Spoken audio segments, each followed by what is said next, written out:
de la CEDEAO, organisation sous-régionale qu'il préside, sommet sur la crise au Mali et en Guinée-Bissau, sommet qui s'est tenu le 3 mai à Dakar. À son retour à l'aéroport Félix Houphouët-Boigny, le chef de l'État a parlé de son séjour en France et de l'avenir des relations entre la Côte d'Ivoire et la France sous la présidence de François Hollande. Mais le président de la République s'est également prononcé sur la situation en Côte d'Ivoire, notamment l'évasion des prisonniers d'Agboville et de la maison d'arrêt et de correction d'Abidjan. Le président de la République annonce que des sanctions seront prises dès demain à l'encontre de certains responsables. Je suis effectivement revenu d'un séjour privé en France qui m'a donné l'occasion, comme j'aime le faire de temps en temps, de faire une réflexion sur notre action au niveau du pays et les actions à mener pour le futur. Et je pense que cela m'a fait beaucoup de bien. J'ai dû interrompre cette période pour me rendre à Dakar où il y avait un sommet extraordinaire de la CEDEAO sur le Mali et la Guinée-Bissau. Nous avons pris de bonnes décisions à cette occasion pour renforcer le processus de retour à la paix, donc de remise en œuvre du processus de retour à la constitutionnalité et également, bien sûr, la perspective d'élections démocratiques dans ces deux pays. Les choses évoluent, bien sûr, au Mali comme en Guinée-Bissau. Les chefs d'État chargés de suivre ces deux dossiers se concertent. Et d'ailleurs, demain, le président du Nigeria, le président Goodluck Jonathan, viendra dans la matinée nous voir pour que nous fassions un point de l'évolution en ce qui concerne la Guinée-Bissau.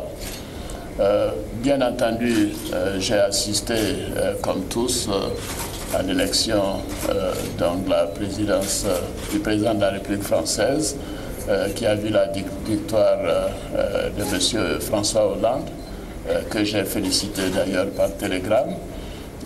Et je voudrais dire que j'ai rencontré hier le président Nicolas Sarkozy, qui est un ami personnel de longue date, pour échanger avec lui, et ce qui a été un bon réconfort pour lui comme pour moi.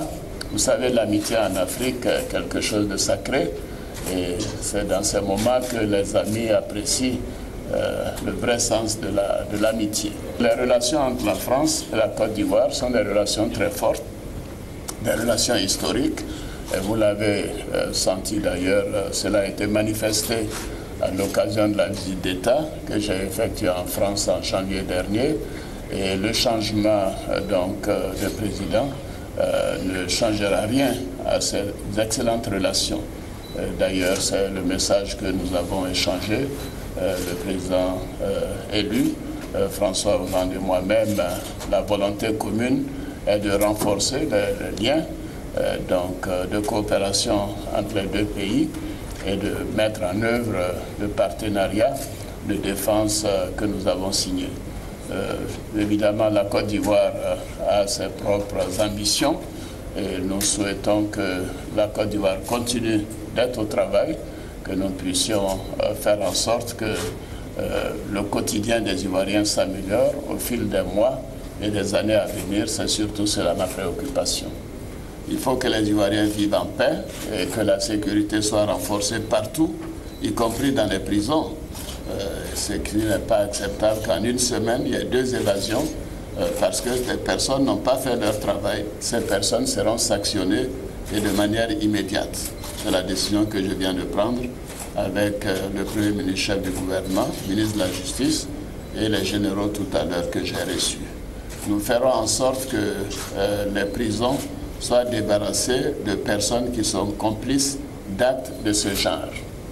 Les prisons de Côte d'Ivoire ont été rénovées, c'est des prisons modernes, les prisons les plus modernes par rapport à quasiment tous les pays africains, parce que nous voulons que les prisonniers qui ont des droits soient dans de bonnes conditions, mais ne pouvons pas accepter que des personnes qui sont condamnées par la loi puissent avoir l'opportunité de s'échapper. Bon, fort heureusement, la plupart ont été rattrapés, mais c'est le signal que cela a donné que je n'admets pas, et les décisions sont prises et elles seront appliquées dès demain matin.